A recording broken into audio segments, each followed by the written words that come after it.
Hi అండి, అందరికీ నమస్కారం. Welcome back to RSV competitive exams Adda YouTube channel. ఇంకా ఛానల్ని ఎవరైతే సబ్స్క్రైబ్ చేసుకోలేదో ఛానల్ని తప్పకుండా సబ్స్క్రైబ్ చేసుకోండి. అలాగే పక్కన బెల్ సింబల్ ఉంటుంది, దాన్ని యాక్టివేట్ చేసుకోండి.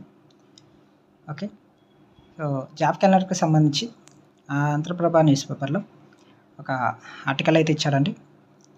సో జాబ్ క్యాలెండర్కి తుది మెరుగులు ఉగాదికి విడుదల చేసేందుకు సన్నాహాలని చెప్పేసి, సో అందులో కొలువుల ఖాళీలపై సర్కారు కసరత్తు, శాఖలు విభాగాల వారీగా ఖాళీల భర్తీకి చర్యలు, ఇప్పటి వరకు 1,14,000 ఖాళీలు గుర్తింపు, జాబ్ క్యాలెండర్ పర్యవేక్షిస్తున్న మంత్రి లోకేష్ అని చెప్పి సో మనకి ఇచ్చాడండి.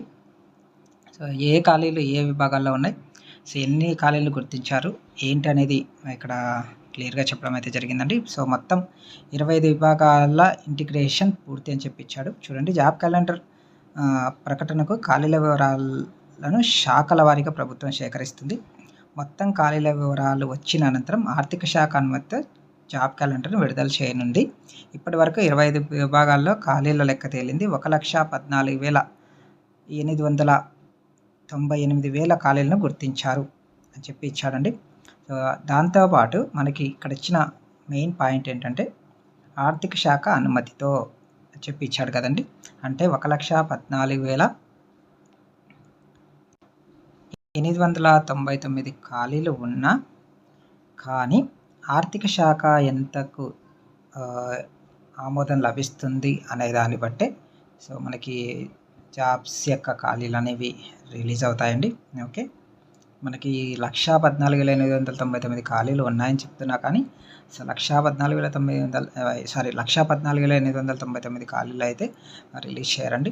సో ఆర్థిక శాఖ ఎన్ని ఇస్తుంది ఏంటి, దాంట్లో మళ్ళీ కాంట్రాక్ట్ పోస్టులు ఉంటాయి కదా, కాంట్రాక్ట్ ఉద్యోగులు చేస్తున్న వాళ్ళు కూడా ఉంటాయి. ఇక్కడ ఇచ్చారు చూడండి, కొన్ని పోస్టులలో కాంట్రాక్ట్ ఉద్యోగులు కూడా పనిచేస్తున్నారు. ఇప్పటి వరకు 150 విభాగాల్లో మంజూరు పోస్టులు ఖాళీల వివరాలు నిర్ధారించాయి. దీని ప్రకారం నేరుగా నియామకాలకు వచ్చే ఖాళీలు 1,14,000 పైగా ఉండనున్నాయని చెప్పి ఇచ్చాడు. మరికొన్ని విభాగాల్లో ఖాళీల వివరాలు నిర్ధారించలేదు. మరొక 21 శాఖల వివరాలు నమోదు ప్రక్రియలో ఉన్నాయి. పూర్తయితేనే మొత్తం ఖాళీలు తేలనుంది అన్నాడు. నేరుగా నియామకాలకు వచ్చే వాటిని నిరుద్యోగ యువతితో భర్తీ చేయనుండగా కొన్ని పోస్టులను ఇన్ సర్వీస్ పదోన్నతులతో భర్తీ చేయనున్నారు. ఈ పాయింట్ కూడా గుర్తుపెట్టుకోండి ఫ్రెండ్స్. కొన్ని పోస్టులు నేరుగా భర్తీ చేస్తారు, కొన్ని అయితే ఇన్ సర్వీస్ పదోన్నతులతో ఉంటాయి కదా, ఎవరైతే పదోన్నతులు ఇవ్వాలో వాళ్ళకి పదోన్నతులు ఇస్తారు. ఈ 1,14,000 ఖాళీలో కూడా వాళ్ళకి పదోన్నతులతో ముందుకెళ్తాయండి. ఓకే, సో ఆర్థిక శాఖ వద్ద ఉన్న వివరాల ప్రకారం రెవెన్యూ శాఖను చూసుకుంటే దాదాపు 13,000 ఉన్నాయి. ఈ శాఖలో 7 హెచ్ఓడీలు ఇప్పటి వరకు 4,787 ఖాళీలను అయితే నిర్ధారించాయని చెప్పి ఇచ్చాడు. అంటే ఆర్థిక శాఖలో ఏమున్నాయంటే 13,000 ఉన్నాయిగా చెప్తున్నారండి. సో 13,000 మనకు వస్తాయని లేదు, ఎందుకంటే ఆర్థిక శాఖ అనుమతి కావాలి.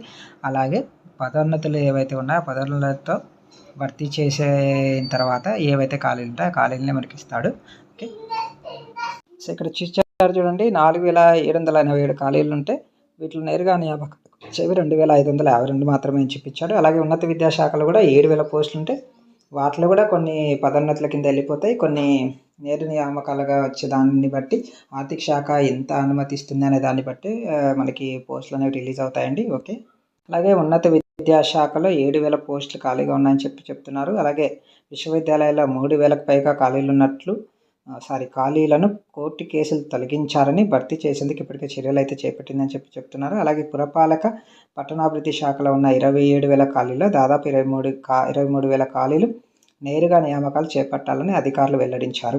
సో 23,000 ఖాళీలు మనకి ఇస్తారని చెప్పలేమండి, ఎందుకంటే నేరుగా నియామకాలు ఇచ్చేవే, బట్ ఆర్థిక శాఖ ఎన్ని అనుమతులు ఇస్తుంది అనే దాన్ని బట్టే ఉంటుందండి. ఓకే, అలాగే నైపుణ్యాభివృద్ధి శిక్షణ విభాగంలో 4,000 పైగా ఖాళీలు ఉన్నాయి. వీటిలో నేరుగా వచ్చేది 2,600.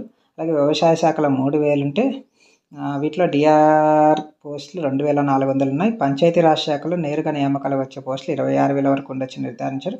మరో 3,000 పోస్టులను ఇన్ సర్వీస్ పదోన్నతి భర్తీ చేస్తారు. మహిళా శిశు విభిన్న ప్రతిభావంతుల సీనియర్ సిటిజన్ విభాగాల్లో కూడా 2,400 ఖాళీలు ఉన్నాయి. వీటిలో నేరుగా నియామకాలకు వచ్చి 1,820. పాఠశాలకు విద్యాశాఖతో కలిపి 25 విభాగాలు మంజూరు పోస్టులు. తర్వాత ఖాళీల వివరాలు నిర్ధారించలేదు. పాఠశాల విద్యా బోధన, బోధనేతర ఖాళీలు కలిపి 30,000 వరకు ఉండొచ్చని ప్రాథమిక అంచనా. అలాగే ప్రజారోగ్యం, కుటుంబ సంక్షేమ విభాగంలో నేరుగా నియామకాలకు వచ్చే పోస్టులు 10,000 ఉన్నాయని చెప్పి మనకి టోటల్గా 1,14,899 పోస్టులు అని చెప్పి చెప్తున్నారు కదండి. ఈ 14,899 పోస్టులను అయితే రిలీజ్ చేయడండి. ఖచ్చితంగా ఆర్థిక శాఖ ఎన్నిటికి ఆమోదం తెలుపుతుంది అనే దాన్ని బట్టే సో జాబ్ క్యాలెండర్లో తర్వాత నోటిఫికేషన్లో వస్తాయండి. ఆ నోటిఫికేషన్ని బట్టి ఎన్ని ఖాళీలు ఉన్నాయనేది మనకు తెలుస్తుంది. అప్పటి వరకు మనకు ఎన్ని ఖాళీలు ఏ శాఖలో ఉన్నాయనేది తెలీదండి. ఈ పేపర్లో మాత్రం మనకు 1,14,895 ఖాళీలను భర్తీ చేస్తారని చెప్తున్నారు. కానీ సో అన్నీ అయితే భర్తీ చేసే అవకాశం అయితే లేదండి. ఓకే, సో గుర్తుపెట్టుకోండి ఫ్రెండ్స్, ఎప్పుడైతే నోటిఫికేషన్ వస్తుందో ఆ నోటిఫికేషన్లోనే ఖాళీల వివరాలు తెలుస్తాయి. ఓకే, సో ఇదండి ఏపీపీఎస్సీ జాబ్ క్యాలెండర్కి సంబంధించిన ఒక అప్డేట్. మీకు ఈ వీడియో నచ్చినట్లయితే తప్పకుండా లైక్ చేయండి, షేర్ చేయండి. అలాగే మన ఛానల్ని ఫస్ట్ టైం మీరు చూస్తున్నట్లయితే ఛానల్ని తప్పకుండా సబ్స్క్రైబ్ చేసుకోగలరు. Okay, thanks for watching this video. Have